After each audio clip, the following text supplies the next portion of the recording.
Combination से नतीजे आते हैं, नतीजों से कॉम्बिनेशन नहीं बनता। गणित की तरह जोड़ घटाना सियासत में नहीं होता।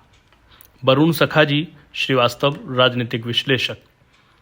सबसे पहले आप दिल्ली चुनाव के 2025 के आंकड़े समझ लीजिए। आम आदमी पार्टी ने 22 सीटें जीती हैं। इनके पास 41.57% वोट यानी कि 41,33,898 वोट इनको मिले हैं। भारतीय जनता पार्टी ने 48 सीटें जीती हैं। इनका जो वोट परसेंट है वो 45.56% यानी 43,23,110 वोट है। कांग्रेस ने कोई सीट नहीं जीती। इनका वोट परसेंट है 6.34 और ये होता है 6,01,922 vote. Janata Dal United 4 number पर रही है। सीट तो इसने कोई नहीं जीती, लेकिन इसका वोट परसेंट 1.06% है यानी 1,05,80। अन्य सब को मिलाकर के जो है कोई सीट इन्होंने नहीं जीती है। अन्य सब ने, जिसमें निर्दलीय भी आते हैं और बाकी पार्टियां भी आती हैं, उनका जो वोट परसेंट है वो कांग्रेस से थोड़ा ज़्यादा है, 6.57 यानी कि लगभग 6.5 लाख वोट इनको मिले हैं। इन आंकड़ों को आपने देख ही लिया है। इससे समझ आता है भाजपा और आम आदमी पार्टी के बीच सीटों में अंतर 2 गुना से ज्यादा है, लेकिन वोट प्रतिशत में फर्क 4% का है। इस अंतर को विधानसभा की टर्म में बड़ा अंतर माना जाता है और लोकसभा की टर्म में यह उससे भी बड़ा अंतर होता है। छत्तीसगढ़ में वर्ष 2013 में भाजपा की सरकार सिर्फ 0.75% वोट के अंतर से थी, जिसमें सीटों का अंतर लगभग 13 था। इसी तरह से मध्य प्रदेश में 2018 में भाजपा के पास कांग्रेस की तुलना में वोट लगभग 1% ज्यादा थे, लेकिन कांग्रेस सरकार बन गई थी। अब समझते हैं मैं ऐसा क्यों कह रहा हूं। दरअसल वोट फीसद चुनावी प्रक्रिया में एक अहम फिगर होता है, लेकिन इससे सरकार बनने या ना बनने पर बहुत ज्यादा असर नहीं पड़ता। हाल ही में एक चर्चा कुछ लोगों ने छेड़ रखी है। इसके मुताबिक कांग्रेस के 6.34% वोट आम आदमी पार्टी को मिल जाते तो भाजपा नहीं जीत पाती। यह थियोरेटिकली बात है, लेकिन इसका जब व्यवहार में हम देखते हैं तो इसका इससे कोई वास्ता नहीं है।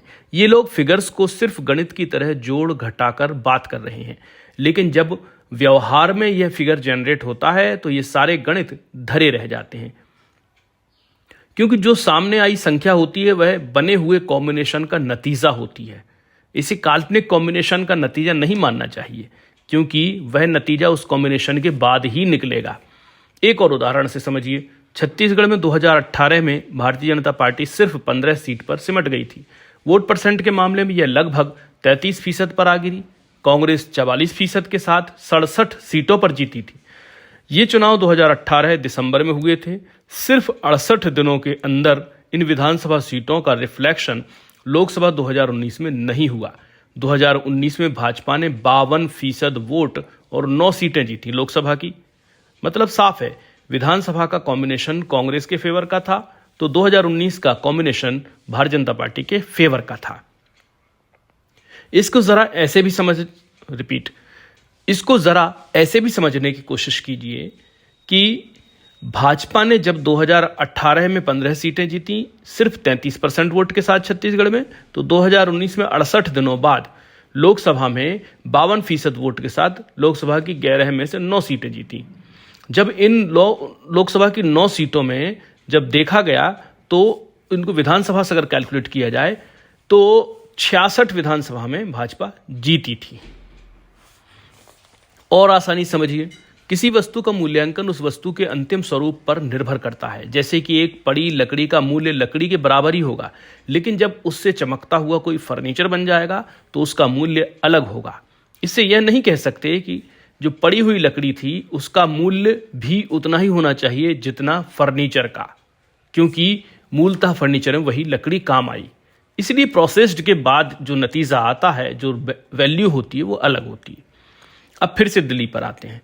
दिल्ली में यह बात कही जा रही है कि कांग्रेस के 6.34% वोट आम आदमी पार्टी के 41.56 वोटों के साथ मिल जाते तो यह 47.90 वोट हो जाते, जो कि भाजपा के 45.57% से 2.33% ज़्यादा होते हैं। बेशक अगर ये जोड़े जाएं तो यही फिगर निकलेगा, और जब 2.33% वोट का अंतर होगा तो सीटों पर भी इसका असर पड़ेगा। दरअसल चुनावी फिगर्स को गणित की भाषा में इंटरप्रेट नहीं करना चाहिए।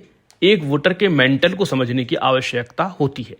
एक राजनीतिक विश्लेषक के रूप में मैं कह सकता हूं, जैसे कांग्रेस को जिन 6 लाख लोगों ने वोट दिया है, वे आपको भी देते, ये बहुत जरूरी नहीं है। या इसके ठीक उलट, जिन 41 लाख लोगों ने आम आदमी पार्टी को वोट दिया है, वे कांग्रेस को भी देते, ये आवश्यक नहीं है।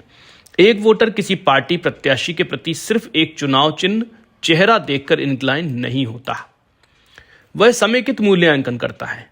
कांग्रेस का आधार दिल्ली में खत्म होने की ओर है, आम आदमी पार्टी का आधार बना हुआ है, भाजपा का आधार वापस आया है। असल में आधार के बाद बचे हुए फ्लोटिंग वोट्स जो होते हैं वो सरकारें बनाते और बिगाड़ते हैं।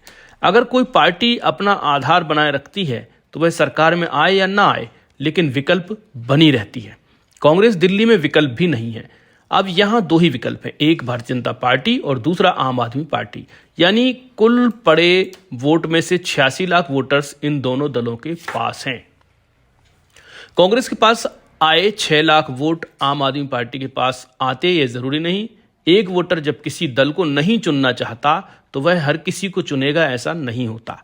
वह कई बार वोट ना डालना भी चुन लेता है। दिल्ली में 53,738 लोगों ने यही किया। इन्होंने नोटा दबाया। इनका परसेंट 0.57 रहा, यानी 5.53% वोटर जो अन्य को गए, इन्हें भी अगर गिनेंगे तो ये उन वोटर्स में शुमार हैं जिन्हें भाजपा, आप, कांग्रेस और जदयू ने आकर्षित नहीं किया। ये जो वोट हैं जो किन्हीं शीर्ष 4 दलों में नहीं आए, उनकी संख्या लगभग 6.5 लाख है, यानी कांग्रेस को मिले 6 लाख वोटों से भी ज्यादा। दिल्ली में 60.42% वोटिंग हुई, यानी लगभग 1.5 करोड़ लोगों ने वोट डाले। यानी दिल्ली के 1.5 करोड़ वोटरों में से 45 लाख घर पर बैठे रहे। तो कोई ये कह सकता है कि 45 लाख वोट कांग्रेस वाले गठबंधन को मिल सकते थे? कतई नहीं। ये लोग वो हैं जिनमें से 25 लाख लोग कभी वोट डालते ही नहीं, और बचे हुए 10 लाख ऐसे हैं जिन्हें आपने निराश किया। कांग्रेस ने निराश पहले ही कर दिया था और भाजपा ने भी कोई बहुत उत्साहित नहीं किया। नतीजतन वे वोट डालने नहीं निकले।